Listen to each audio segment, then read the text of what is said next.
लोग कहते हैं कि बुद्ध ने अपनी पत्नी को और छोटे बच्चे को छोड़ दिया और रात के अंधेरे में घर छोड़कर भाग निकले।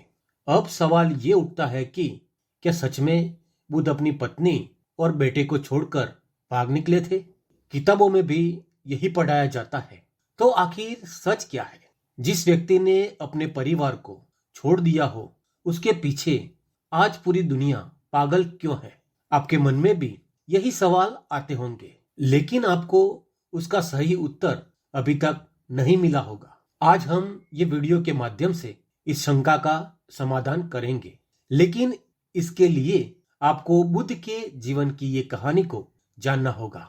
शाक्य राज और कौशल राज के बीच से एक नदी गुजरती थी। उस नदी का नाम रोहिणी था। दोनों राज्यों के लोग उस नदी के पानी का इस्तेमाल करते थे। उस नदी के लिए दोनों राज्यों के बीच झगड़े भी बहुत होते थे। ये उस समय की बात है जब बुद्ध 20 बरस के हो गए थे और उनको शाक्य राज की नागरिकता मिलने वाली थी। नागरिकता मिलने के अवसर पर शक राज के सेनापति ने बुद्ध को कुछ नियम सुनाए। सेनापति ने बुद्ध से कहा कि जब भी जरूर पड़े तुम्हें राज्य के लिए तन मन धन से खड़ा रहना पड़ेगा। बुद्ध ने इस बात को स्वीकार किया। इस घटना के ठीक 8 साल बाद एक और घटना घटी। शाक्यों ने तय किया कि रोहिणी पर कब्जा करेंगे और कोलीय लोगों से युद्ध करेंगे। शाक्य राज में सब लोग युद्ध के लिए तैयार हो गए, लेकिन बुद्ध ने युद्ध लड़ने से मना कर दिया। इस बात पर सेनापति गुस्सा हो गया। उसने बुद्ध को बताया कि अगर वो युद्ध में भाग नहीं लेगा तो राज्य के नियम तोड़ने के लिए उसको सजा मिलेगी। वो सजा 3 प्रकार की होगी।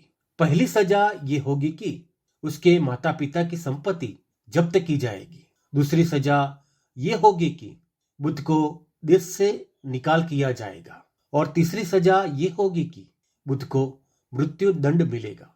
ये सुनकर बुद्ध ने सेनापति से कहा कि युद्ध में शामिल न होने का निर्णय मेरा है, इसीलिए मेरे फैसले की सजा मेरे माता पिता को नहीं देनी चाहिए। लेकिन अगर आप मुझे देश निकाल करोगे तो ये सजा मुझे मंजूर है, और अगर सभा मुझे मृत्युदंड देती है तो वो सजा भी मुझे मंजूर होगी, क्योंकि पानी जैसी मामूली बात पर मैं मेरे ही पड़ोसियों के साथ युद्ध नहीं कर सकता। उसके बाद सभा में बुद्ध की बात पर चर्चा की गई और सजा के तौर पर बुद्ध को देश से बाहर भेजना तय हुआ। बुद्ध के घर ये खबर पहुंचा दी गई।